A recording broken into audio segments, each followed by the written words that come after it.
Muchísimas gracias a todas y a todos por venir. Para mí es un placer que estemos cerrando este segundo ciclo de seminario de la RCG. Este, Hoy nos va a hablar Ailín Mena.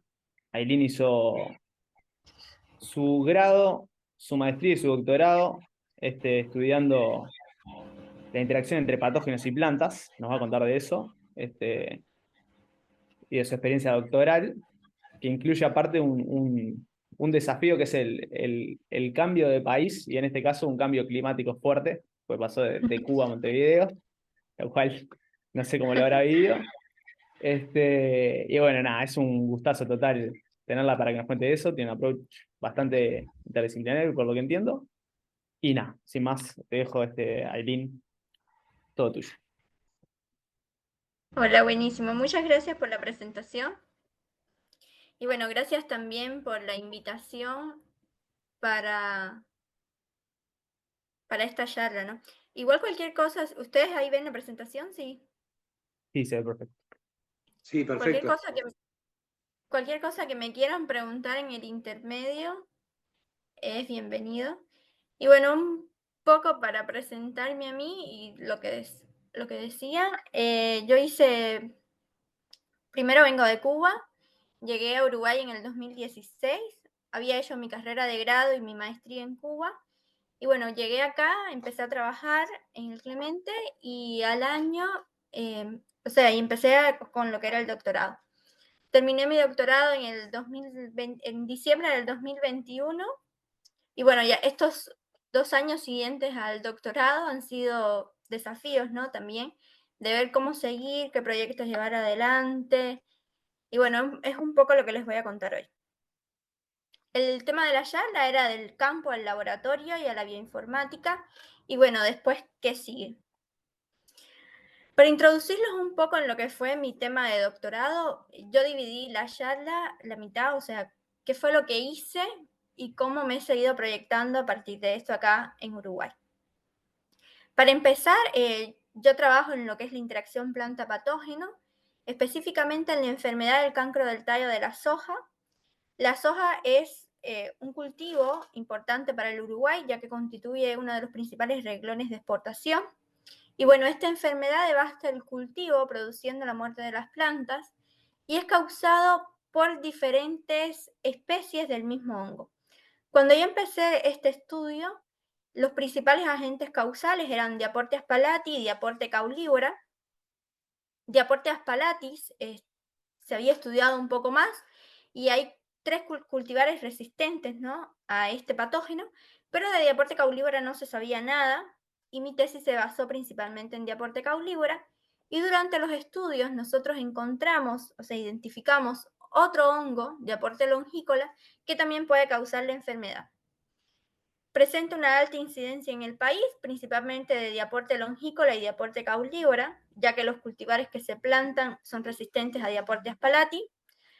Existían ningún estudio de variabilidad del hongo y aún existen pocos estudios, solo está el nuestro.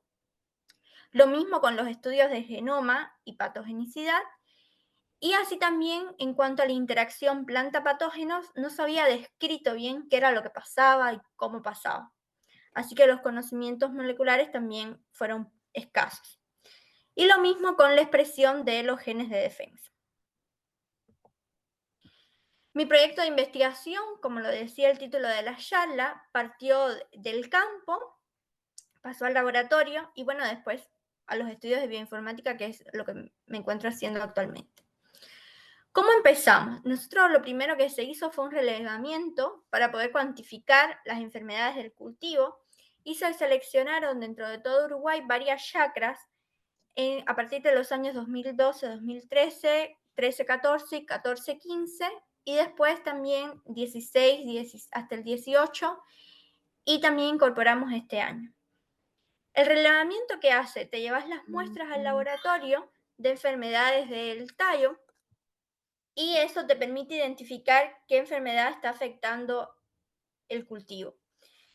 Ahí nosotros estudiamos las plantas donde ya se empezaban a llenar las yauyas, que al final es lo que nos interesa de la planta, y nos llevábamos plantas que estuvieran enfermas entre los estadios R5 y R6, donde comienza el llenado del grano.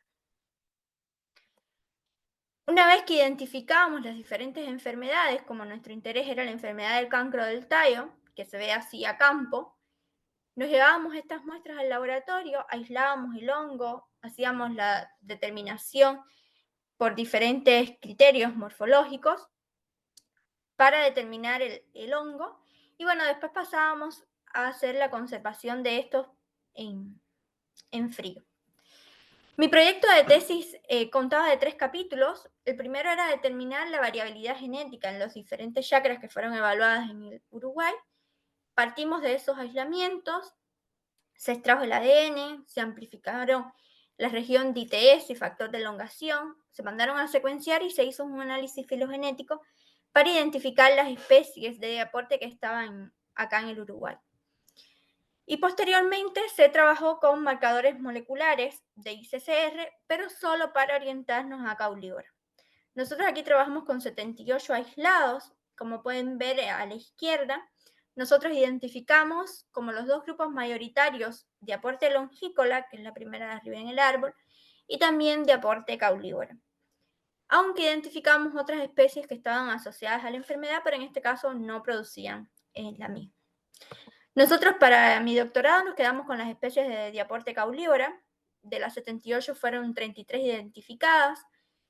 Hicimos toda la caracterización morfológica y seleccionamos 3 para continuar los estudios a profundidad. Aquí vemos el crecimiento en diferentes medios de cultivo, la producción de estructuras reproductoras, los test de patogenicidad en planta, variables fitopatológicas para determinar cuál de los aislados era el más agresivo y poder continuar el estudio. Y bueno, si pueden ver en esta figura de abajo a la derecha, nosotros tenemos las plantas control a los 7 y a los 14 días y las plantas inoculadas con diferentes aislados. Y de los 3 aislados que utilizamos, nos seleccionamos D57 como el aislado más virulento, también por las medidas de lesiones y de severidad de la enfermedad, y con este fue con el que continuamos trabajando. Ya que no había nada de cómo el hongo afecta a la planta, nosotros empezamos con lo que era ver cómo el hongo entraba en el tejido, ya que es una enfermedad de tallo, y pudimos ver en las primeras horas cómo era que se producía la entrada del patógeno a la planta.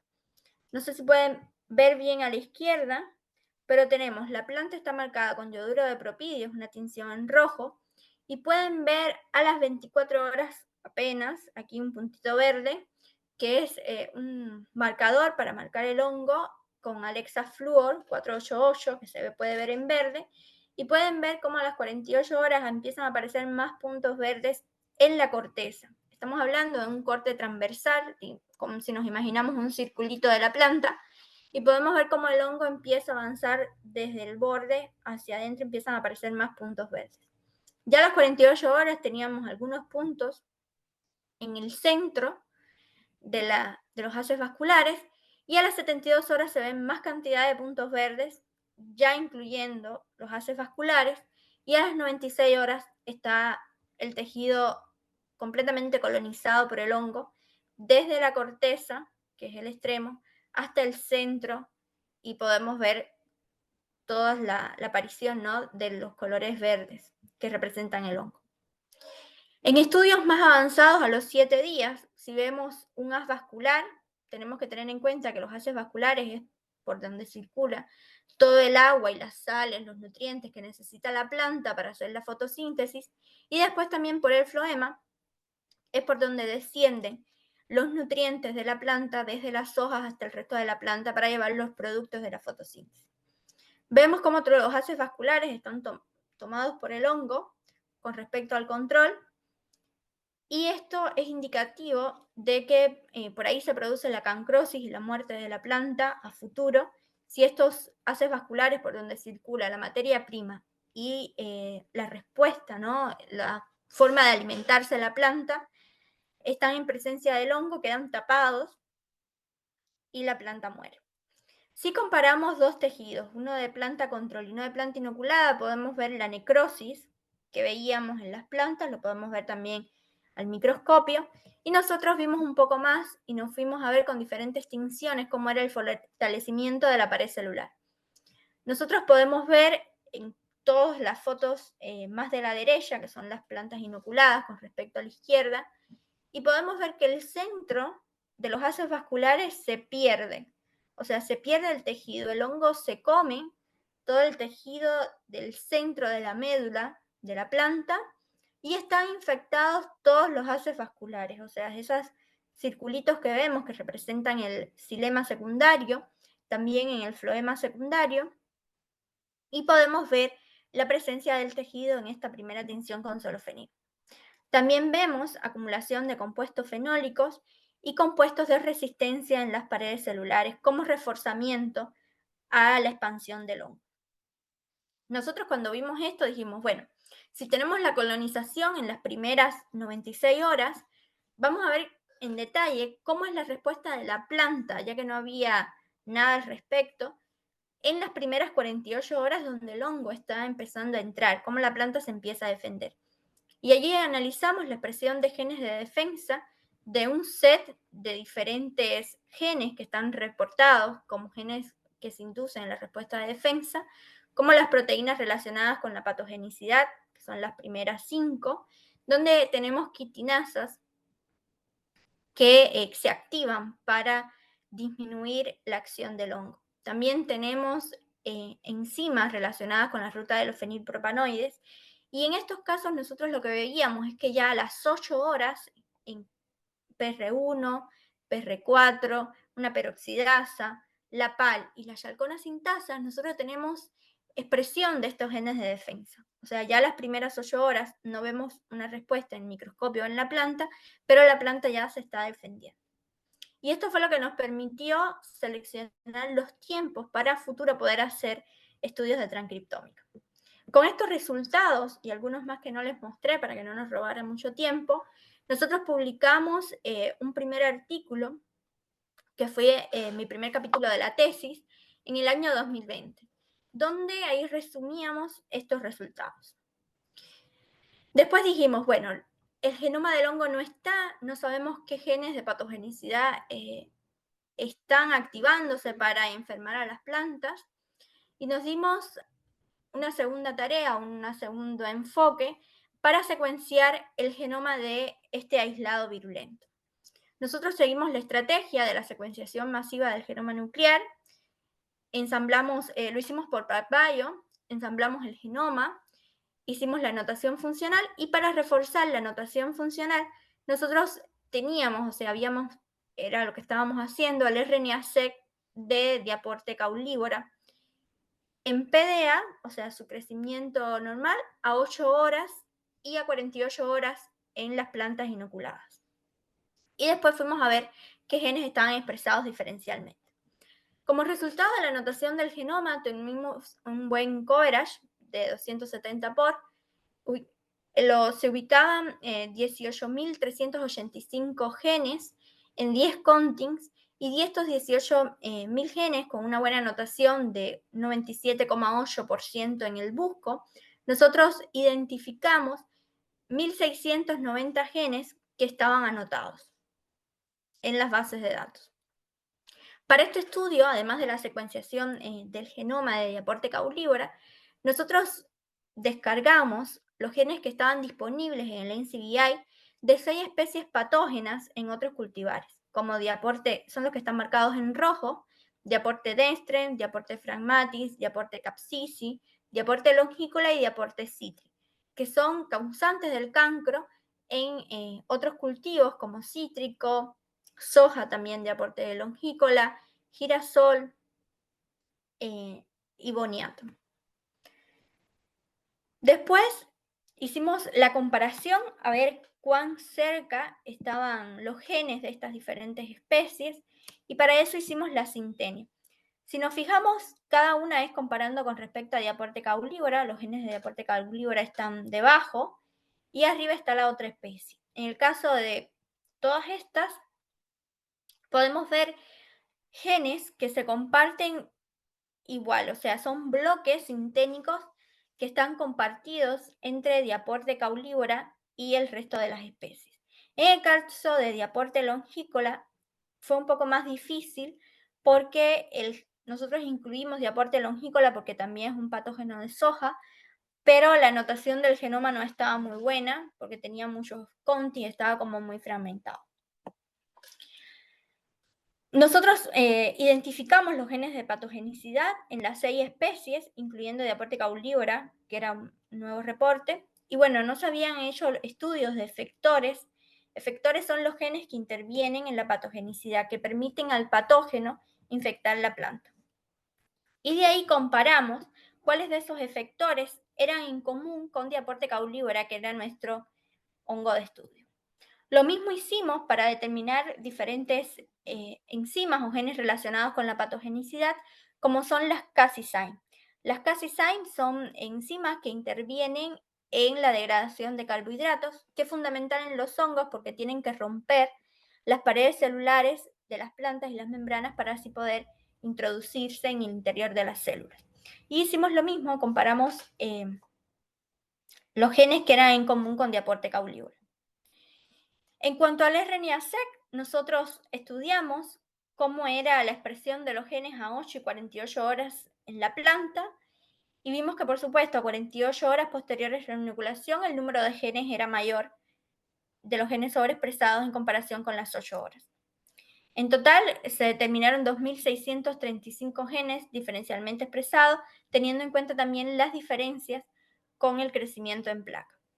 Si analizamos los genes que estaban enriquecidos con la ontología genética, vimos que había gran actividad oxidorreductasa, actividad hidrolasa, transferasa, peptidasa, que está relacionada con las Cas9 que habíamos analizado previamente. Y esto un poco refuerza la necesidad que tienen estos patógenos de tener esta batería de enzimas para infectar e introducirse en la planta.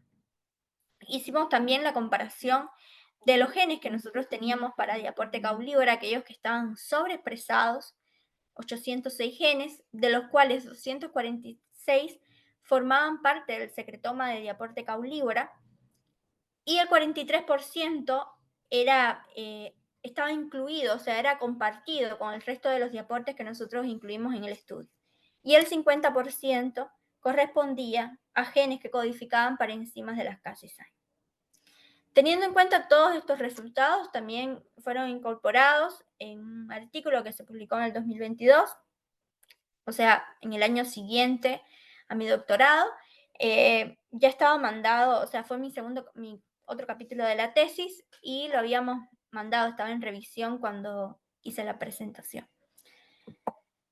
Y por último, nosotros analizamos la expresión de los genes de defensa en las plantas. Con el RNA-seq no solo vimos la parte del hongo, sino también vimos del lado de la planta. Y para eso teníamos plantas sin tratamiento y plantas tratadas a las 8 y 48 horas posteriores a la inoculación. Y aquí teníamos dos tipos de plantas. Unas plantas que eran susceptibles a la enfermedad y plantas que eran resistentes a la enfermedad. Hicimos todo un pipeline bioinformático para hacer el alineamiento de los reads, la anotación del RNA-seq y después posteriores análisis comparando con las bases de datos para después de tener la anotación poder hacer la correspondencia al Interpro, en qué vías metabólicas estaban incorporadas, la identificación, la función de los genes y cuándo era que esto se expresaba. En cuanto a la expresión diferencial de los genes, nosotros comparamos en ambas plantas cuando no estaban inoculadas para ver cuál era la diferencia basal y vimos después a las 8 y 48 horas con respecto al control de las plantas resistentes, que es Génesis 5601, y de las plantas susceptibles. Y lo que nos llamó la atención es que a las 8 horas las plantas resistentes tenían un set mayor de genes sobreexpresados con respecto a las plantas susceptibles. Y el número era similar a las plantas tanto resistentes como susceptibles a las 48 horas. Nosotros aquí vimos que habían muchos genes que estaban en común entre ambos, sobreexpresados en común entre ambos cultivares o genotipos de soja. Y bueno, pusimos el foco en aquellos que eran diferentes y que se estaban expresando a las 8 horas en el cultivar resistente y no en el susceptible. Cuando hicimos un análisis general de los 2.384 genes que estaban expresados, nosotros pudimos ver, tenemos 6 clústeres de separación, donde la primera columna es el susceptible a las 8 horas, el resistente a las 8 horas, y después tenemos el susceptible y el resistente a las 48 horas. Y vimos un set de genes, en total 400 genes diferencialmente expresados, que estaban sobreexpresados en el cultivar resistente a las 8 horas y no se expresaban en el resto de los tratamientos. Vimos también 191 genes expresados en el resistente a las 48 horas y después genes en comunes que estaban a las 48 horas en ambos cultivares y a las 48 horas en ambos cultivares y también en el resistente a las 8 horas. Para posteriores estudios, nosotros nos quedamos con genes candidatos que se expresaban a las 8 horas y no independientemente que se mantuvieran activados o no a las 48 horas, y aquellos que solo se expresaban a las 8 horas. De este estudio, según el enriquecimiento de genes, nosotros sacamos los datos de los procesos biológicos que estaban involucrados. Como pueden ver a continuación, tenemos en verde representado el cultivar susceptible, en azul el resistente, y vemos genes que se expresan en respuestas como respuesta de defensa, según la categoría biológica. Y siempre el número de genes es mayor en el cultivar resistente que en el cultivar susceptible. También tenemos vías hormonales que juegan un papel de defensa en la planta, síntesis de flavonoides y fenilpropanoides que tienen respuesta antioxidante y también influyen en la respuesta de defensa en la planta y respuestas al estrés oxidativo. Nosotros para cada una de estas vías que están marcadas a la derecha hicimos los heat maps correspondientes con los genes que estaban involucrados y la asociación con las rutas metabólicas donde estaban involucrados. Aquí a la izquierda les pongo como ejemplo uno de ellos, que es el de fenilpropanoides y flavonoides, donde tenemos en verde marcados los genes que están diferencialmente expresados en nuestro transcriptoma durante toda la vía, y a la derecha tenemos los genes, cómo es que se pueden mantener expresados durante todos los tratamientos, o pueden ver que a las 48 horas y en génesis 8 horas, o sea, en el resistente 8 horas, hay mayor cantidad de aparición del color verde que indica la expresión de estos genes. Con todos estos datos y otros heat maps y otras expresiones de genes que analizamos, nosotros este año, a mediados de año, salió esta publicación que recoge los datos de todo el análisis transcriptómico. Y bueno, a partir de este proyecto de investigación que comenzó con aislados de campo, seguido por caracterización en laboratorio y ahora un poco más en el área de la bioinformática, nos preguntamos, bueno, ¿ahora cómo seguimos? Y creo que aquí es donde más me debería centrar, en el dónde mantener el foco después del doctorado. Bueno, terminó el doctorado en diciembre del 2021. Yo tenía un contrato nivel 3 en el laboratorio y bueno, todavía me mantengo en ese contrato, es un contrato a término, pero lo primero que tenemos que tener en claro para que después todo pueda fluir es la estabilidad laboral. En mi caso, sigo trabajando en el laboratorio de biología molecular desde el 2016, pero siempre uno quiere crecer, y más después del doctorado. Actualmente me encuentro buscando un postdoc, y bueno, mientras tenga este cargo estoy desarrollando proyectos, nuevas alternativas, pero uno siempre tiene que tener estabilidad laboral para poder después pensar en cómo hacer ciencia. Estos puntos están ordenados por como yo lo consideré para ir dando charla, pero ninguno es más relevante que el anterior. Y otro punto importante es la financiación de nuevos proyectos, porque podemos tener estabilidad laboral, podemos estar desarrollando nuestro trabajo, pero si no tenemos financiación o presupuesto para llevarlo a cabo, es muy difícil hacer ciencia sin poder comprar reactivos, sin poder tener una fuente de financiamiento que nos permita realizar las compras y respaldar la investigación que estamos realizando. También considero muy importante la participación en eventos y congresos científicos, sobre todo del ámbito internacional, y hacer lo que se conoce como networking. O sea, hablar con todo el mundo, contarle a todo el mundo lo que estás haciendo, que todo el mundo sepa en qué estás trabajando, poder hacer contactos, poder mantenerlos después, que a veces es en lo que somos un poco más distantes. Y bueno, mi meta personal es de participar en al menos 2 congresos internacionales.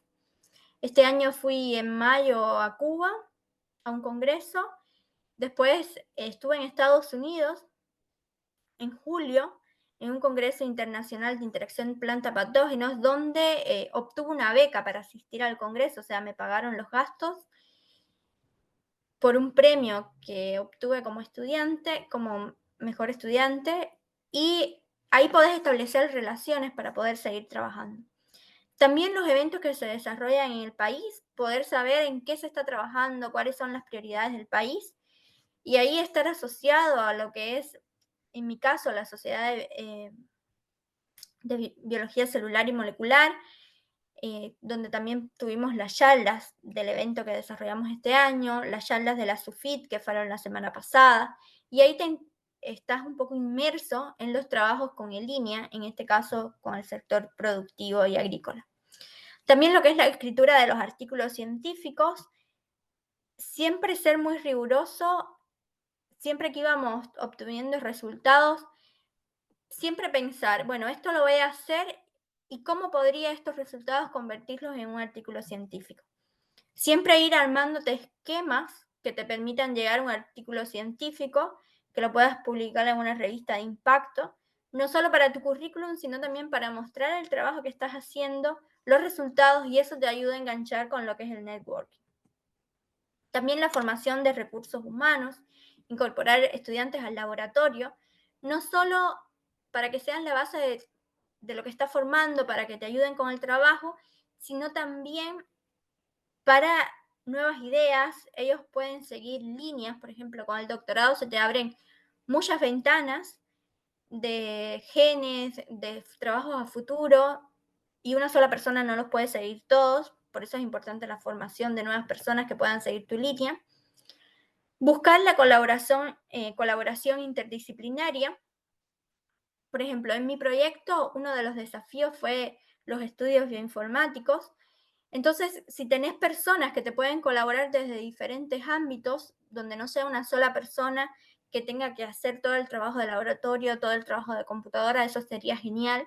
En mi caso, esto todavía sigo trabajando en ello, porque no lo he logrado, pero incorporar personas de diferentes ramas está bueno para el trabajo. También la apropiación social del conocimiento, o sea, no solo tener los artículos científicos, sino también tener campañas, charlas de divulgación, que las personas del Uruguay que no se dedican a la ciencia puedan entender qué es lo que haces, puedan entender para qué es tu trabajo, y eso le da un valor agregado a la investigación que estás haciendo. Y lo mismo con la aplicación a la industria. Sé que a veces algunos temas son difíciles de llevar a la industria, pero creo que una forma de llegarle a la industria es si ya fuiste por la parte social y una persona que no se dedica a la ciencia puede entender tu trabajo, ese trabajo lo podés vender desde el punto de vista académico para que otras personas te puedan escuchar y puedan valorar lo que estás haciendo y darle mayor valor agregado a la ciencia o mayor valor a lo que son los trabajos de investigación básica, como muchos de los que hacemos. En el 2022 comencé a desarrollar un proyecto del Fondo Clemente Estable, titulado Estudio de los mecanismos de patogenicidad en especies del complejo Diaporte Phomopsis, causantes del cancro del tallo de la soja en Uruguay. Y bueno, ahí me planteo diferentes desafíos, como la determinación de otras especies de diaporte que están asociadas al cancro del tallo de la soja, secuenciar el genoma de otras especies de diaporte, comparar estos genomas y poder trabajar con los genes de patogenicidad, o sea, enfocado más bien en lo que es la parte del patógeno. Nosotros en esta parte hicimos relevamientos de nuevo de especies de diaporte, describimos los síntomas, la interacción con diferentes plantas hospederas, el manejo de la enfermedad al campo, cómo es el estado actual de la resistencia y todos los aspectos genómicos que incluimos dentro del patógeno que ya veníamos estudiando el año pasado y que fueron incorporados en el paper.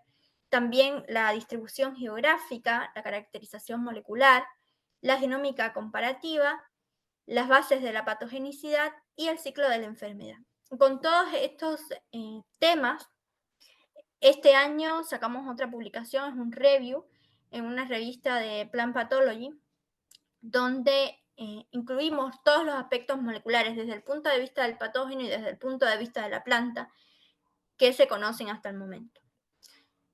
Actualmente seguimos trabajando en este proyecto Fondo Clemente Estable para conocer más del ambiente del patógeno, nuevos genomas, nuevas interacciones, pero también tenemos otros trabajos relacionados con los datos transcriptómicos que tenemos. O sea, después de mucho trabajo de tener esos datos, creo que nos queda mucho más por hacer en la parte de bioinformática, estudiar familias de genes, genes candidatos, ver si en las líneas que está desarrollando el INIA, que se están cultivando actualmente en el país, hay algunos de estos genes que ya de por sí se están sobreexpresando y que eso puede ser importante para una vez que llegue al campo, si el patógeno lo ataca, ya la planta esté, digamos, preparada para la llegada de este patógeno con un arsenal de genes que le puedan impedir o frenar el desarrollo de la enfermedad.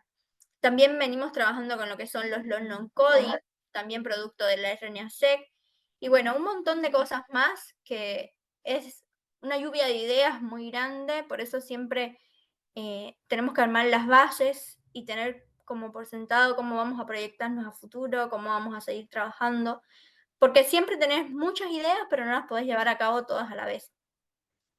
Y bueno, para ir finalizando la charla, quería agradecer al grupo de trabajo de biología molecular del IPSE, también a la gente de línea que ha venido colaborando, a Silvia Garay-Collea, que ayudó con los trabajos de genómica, y a Silvina Stewart, que fue quien nos propició los aislados previos a mi llegada acá a Uruguay desde el 2012, y también los contactos para ir a las diferentes chacras al muestreo de Diaporte.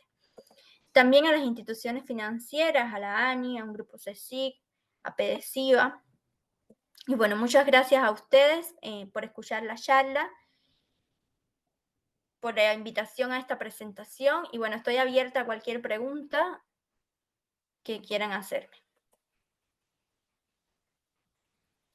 Impecable, muchas gracias, Eileen. Lo personal me re gustó la charla. Me gusta estar como cargada de biología, eso siempre como esto de biología computacional, me gusta cuando está como la parte computacional del servicio de la biología. Y bueno, queda abierto el espacio de preguntas, como decía Eileen. Ahí, a ver, gente que aplaude, ¿verdad? Me sumo a las felicitaciones, Eileen, muy buena charla. Gracias.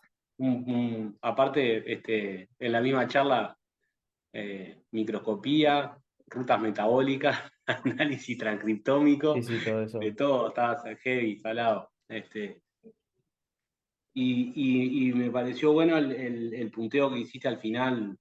Se habla mucho últimamente se ha empezado a hablar mucho de los desafíos para la salud mental que implican los doctorados.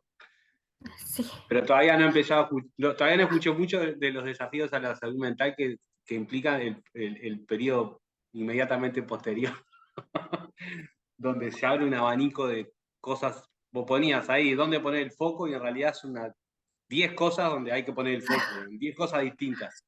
Que sí, creo que nos pasa un poco a todos. Me generé una curiosidad concreta cuando mostrabas al final, cuando mostrabas del lado de la planta, lo que pasaba desde el lado de la planta, que mostraste un heatmap con 4 columnas, creo que eran a 24 y 48 horas, la planta susceptible y la planta resistente. Sí. Y mostrabas un clustering ahí. Eso, y entonces vos ahí encontraron como grupos de genes que se activaban solo a las 24 horas o solo a las 48. Ahí vos llegaron a estudiar eso desde el punto de vista que le habías mostrado antes de la sintenia, de la ubicación de esos genes en la planta. No, porque es a las 8 y 48 horas y la sintenia 8 y 48, perdón. Y la sintenia la habíamos hecho para los hongos del patógeno, con el genoma Sí. del hongo.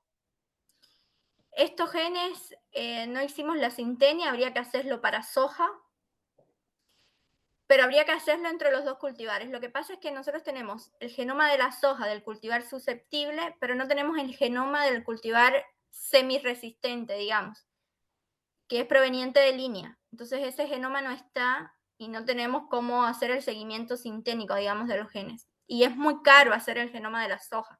Es un genoma muy grande, complejo, porque tiene muchas duplicaciones. Y al ser un cultivar de INEA, que no sabemos, o sea, actualmente se está plantando, pero por ejemplo ya en las nuevas, o sea, en las nuevas producciones de mejoramiento genético de línea, hay líneas de cultivares que ya las hemos probado frente a Diaporte y presentan mejor resistencia que este con el que yo hice el doctorado. Entonces, no es conveniente hacer un estudio genómico de la planta en sí, porque la planta va a ir cambiando. Hoy es esta, durante mi doctorado fue esa, ahora cambió, ahora hay otras plantas que son más resistentes. Y yo creo que es mejor orientarnos a genes, ver si esos genes se están expresando en las nuevas variedades de mejoramiento de línea, en lo que se está plantando, y hacer como, o sea, mi idea a futuro, en otro proyecto, por supuesto, sería estimular esos genes en la planta, hacer un priming, o sea, algo que estimule esos genes en la planta y ya cuando el hongo llegue, digamos, de aporte, otro hongo para el cual también se pueden hacer estudios que afectan, o sea, sabemos que reforzando las paredes de la planta se vuelve, o sea, creas escudos contra cualquier hongo que venga.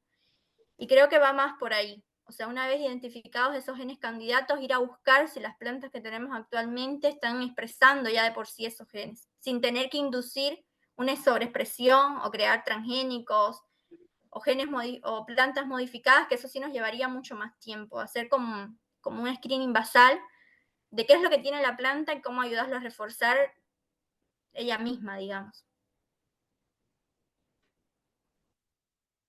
Yo tengo una pregunta que me quedó picando y creo que está, de alguna forma se engancha con esto último que decías. Cuando vos en un momento mostrabas, es un gráfico de función molecular que mostrás en las plantas que son resistentes y las que no, y ahí marcás que tenés cambios en la expresión del sistema de defensas y algunas cosas más. Sí. Pero lo primero que salta es de regulación de la expresión génica, si no me acuerdo mal. Sí, sí. ¿Pudieron ver algo de eso? Porque va relacionado, ¿no? Un poco con. Digo, obviamente siempre es un lío bárbaro. Yo hice mi maestría también de Renasecki y después las listas de genes y eso de cómo entrarles realmente es dificilísimo. No sé si llegaron a ver algo, porque por ahí también tenés pistas, ¿no? De, de Sí, nada, activadores, de cosas que se levantan en la cascada y que puedes entrarle por ahí o no, o ver si las plantas ya tienen de por sí cierta estimulación de esos factores de transcripción, etcétera. sí. Aquí está en la presentación y sí, hay gran número de genes, incluso hay muchos más genes porque aquí solo te cuentan los factores de transcripción, pero nosotros identificamos 216. Nosotros, para todos esos genes que nosotros veíamos que estaban arriba en los procesos biológicos, hicimos el heat map y para el caso de la ruta de los fenilpropanoides y las hormonas, hicimos las vías de las hormonas. A Y ver. en este paper nosotros resumimos también en heatmap cómo es la expresión de esos genes y tenemos genes candidatos ahí en la regulación. También nos llamaba la atención que o sea, nos enfocamos para los genes candidatos en esos genes también y en los que se expresaban en el resistente a tempranas horas y tenemos dentro de la regulación los WORKY, AP2, regulación de etileno, factores de transcripción de etileno, y también heat shock proteins pequeñas que han sido referidas, o sea, se pueden usar para inducir resistencia en plantas, y después las heat shock grandes que, bueno, también se expresan como reguladoras tanto para factores bióticos como abióticos. Es muy versátil la Hedgehog, ¿no? Las chicas, ¿cuáles son? Porque la 70 y la 90 ya son grandes, ¿no? Sí, las chicas Ah, son de 17, es la mira, mayoría que yo tengo, y tengo también alguna de 20. ¿no? Interesante. Y después, que era un poco lo que comentaba al final, yo empecé, pero claro, esto lleva proyectos, lleva otras cosas y como que no te podés enfocar en todo. Empecé también a analizar lo que eran los long non-coding y muchos están asociados también a estos factores de transcripción. Entonces, y a otros genes de defensa. Entonces, capaz que ahí podemos poner el foco para lo Claro, que es para la que alguien, regulación, ¿no? De la expresión de los genes. sí, que ya es un posgrado en sí, ¿no? Te Sí, metes pero con eso. 2.800 genes Sí, sí, sí, hay que es jerarquizar. un montón. Entonces, Sí, sí. me pasó con el doctorado. Cuando teníamos todo eso, decíamos, bueno, ¿y ahora cómo hago la defensa? ¿En qué me enfoco? Porque en todo no podés. Y Sí, sí, a la durísimo. hora de escribirlo era una locura, porque un mismo gen se te expresaba en una condición y en otra no, entonces no podías generalizar. Era un poco, por eso lo asumimos como por grupos y después por ruta, un poco para ordenar tanta información. Pero obvio, de ahí se derivan trabajos a futuros de familias de genes, eh, análisis específicos, ver los cromosomas en los que están, cómo están relacionados un gen con otro, si hay duplicaciones, y muchos de esos genes tienen la misma función. No, en plantas aparte siempre tenés ese tema, ¿no? Del tema de familias multigénicas, al tener duplicaciones de cromosomas enteros. Y en Calculo que en soja soja pasa hay, lo mismo, ¿no? Ahí va. Claro. en soja hay y es una de las plantas que más duplicadas están. Por ejemplo, el cromosoma 11 es casi el mismo que el 18, con muchas familias de genes que están igual, pero claro, eso lleva a un estudio más específico. Nosotros hicimos un estudio de familias de genes de receptores en el 2018 en soja, no con este patógeno en particular, pero sí con expresión de defensa a diferentes tratamientos, y tenés muchas duplicaciones. Entonces, eso complejiza un poco más el trabajo, porque algunos tienen la misma función, pero no siempre están prendidos los dos. Entonces, algunos genes de defensa te funcionan como un switch, como si un interruptor. Mientras uno está, como que se rotan para no cansarse. Mientras uno está apagado, el otro se prende y así, y al final tienen la misma función. Entonces, siempre está prendido a la función, digamos. Bueno, interesante. Bueno, no sé si hay alguna pregunta más por esta gente. Yo te iba a decir una cosa, muy, Sí, muy sí. lindo el trabajo. ¿Hola? Gracias. ¿Escuchamos ¿Me bien? escuchan? Sí. Sí, Sí, sí. perfecto. Sí. Muy lindo el trabajo, muy completo, la verdad, un montón de cosas, tenés información de acá hasta que tengas el supercargo de... Pero sí, primero decir que bueno, todo eso que pusiste después del doctorado, yo que tengo ya unos años después del doctorado, la verdad que es un estrés, es horrible, la inestabilidad laboral es complicada, el tratar de obtener proyectos cuando todavía no sos nadie, pero en fin, no te podés poner con otro porque tenés que estar solo, pero a la vez si no te pones con otro no te salen porque sos un nadie, entonces es horrible, te entiendo totalmente, estamos todos en la misma y debería haber esos estudios de estrés postdoctoral, sobre todo en Uruguay, que la situación de los postdoctorandos a veces es peor que la de los doctorandos porque por lo menos hay becas y cosas, pero los postdoctorandos están complicados. Así que te entiendo totalmente. Pero bueno, vamos arriba, que por algún lado, sobre todo si podés irte a hacer un postdoc o algo, está bueno. Por ahí hay muchas posibilidades. Este, y el trabajo está espectacular, o sea, está muy bien. Yo tengo una preguntita que es una pavada. Yo no soy microbióloga, pero desconozco un poco el tema de plantas patógenas, digo, solo de costado, digamos. Pero vi que había algunos genes, me pareció ver, que en las plantas sensibles estaban algunos grupos de genes, ¿no? En ese heatmap que decía Flavio, que algunos grupos como que estaban activos en las plantas sensibles y estaban inactivos en las plantas resistentes. ¿Estudiaron también esos grupos de genes que se activan, o sea, que están activos en las plantas sensibles como un posible target, digamos, o no? Eso, o está reportado que no, capaz, no sé. No, los buscamos, algunos que se expresaban en las plantas susceptibles y nanes resistentes, pero en general no eran, o sea, no eran genes más bien de defensa, o sea, eran otros genes y por ahí no nos enfocamos en ellos porque saltaban igual algunos genes, por ejemplo, de hormonas, pero al ser una planta que es susceptible, es una planta que no se comercializa, es obtenida de un banco de semillas de Estados Unidos, porque es una planta sensible a casi todo, o sea, es una planta de estudio, digamos. Y las vías hormonales pueden estar activadas porque es una planta que se estresa fácilmente, capaz. Entonces, el mundo de las hormonas es muy complejo, también el tema de los receptores y la regulación, entonces por ahí no nos enfocamos en eso, porque nos interesaba más identificar los genes que sí estaban en la resistente y no en la susceptible, como un poco al revés. Pero sí, igual todos estos datos están disponibles.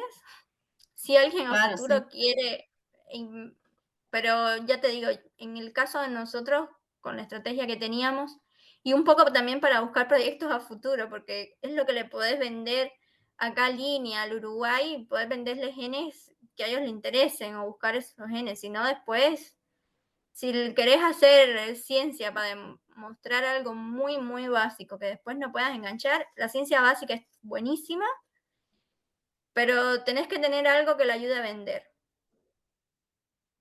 Está bien. Sí, bueno, gracias por la respuesta y te felicito porque ya veo que tenés una buena visión de publicar, de las cosas, del futuro. Me falta contagiarme un poco cuando... Gracias.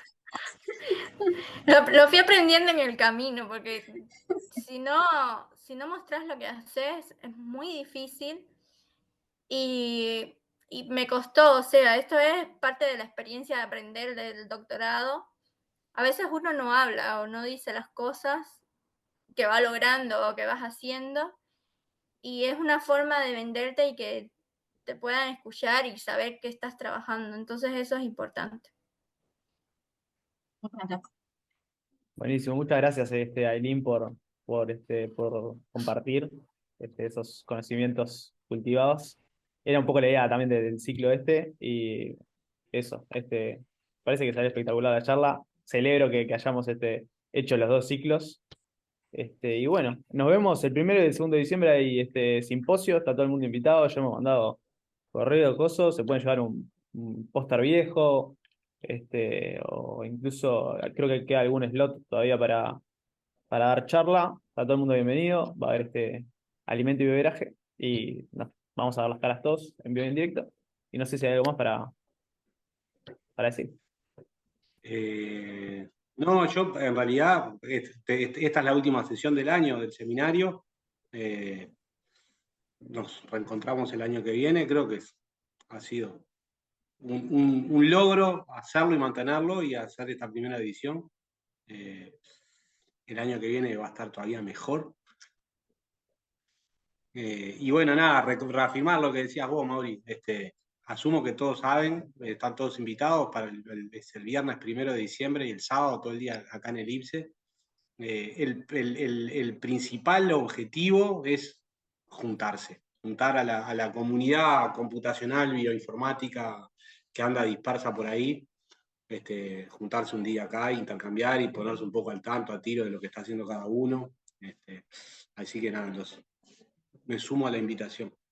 Bueno, buenazo. Muchas gracias. Bueno, nos estamos viendo. Nos estamos viendo, vamos arriba. Nos vemos. Chao.